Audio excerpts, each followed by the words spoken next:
Да, один. Так, все данные идут на счет ТР.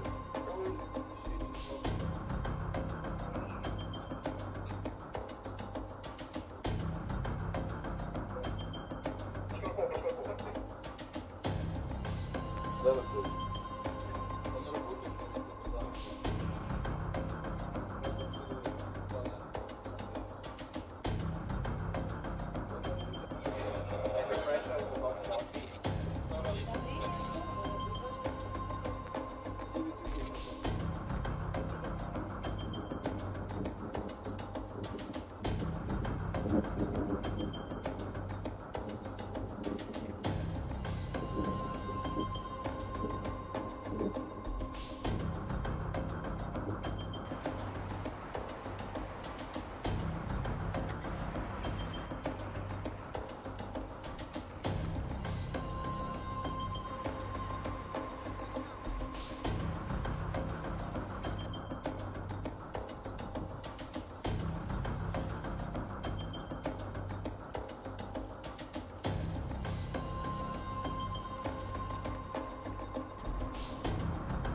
работает, да.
Pe noi ne afectează pentru că suntem cumva în prag de sărbători și acum o venit diaspora acasă, suntem cumva în plină pregătire și atunci când probabil nu o să avem căldură sau nu o să avem electricitate, suntem în sărbători când lucrează și luminițele și foarte mult contează lumina și căldura.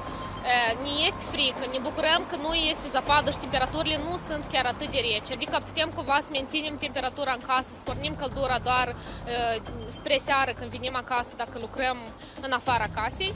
Eu, spre exemplu, lucrez de acasă și asta o să mă afecteze direct, pentru că eu cumva sunt toată ziua în casă, dar eu cred că ne-am confruntat cu crize și mai mari decât asta și o să suportăm.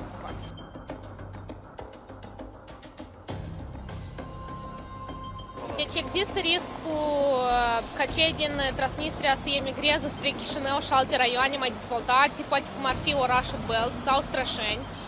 așa cum precum a fost când a început războiul în Ucraina. Noi ne-am mai confruntat cu asta, știm cum să gestionăm o criză, dar în ceea ce privește gazul și lumina, este pentru prima dată când ne confruntăm cu așa ceva. Dacă să vorbim cum pe noi să ne afecteze asta, posibil că e economic, posibil că nu știm cum să gestionăm și să cazăm oamenii, dar eu sper că cumva guvernarea și oamenii o să fie buni și reticenți, pentru că este prima dată când se întâmplă așa ceva în Republica Moldova. Și un pic ne-a afectat sărbătoarea, dacă sincer.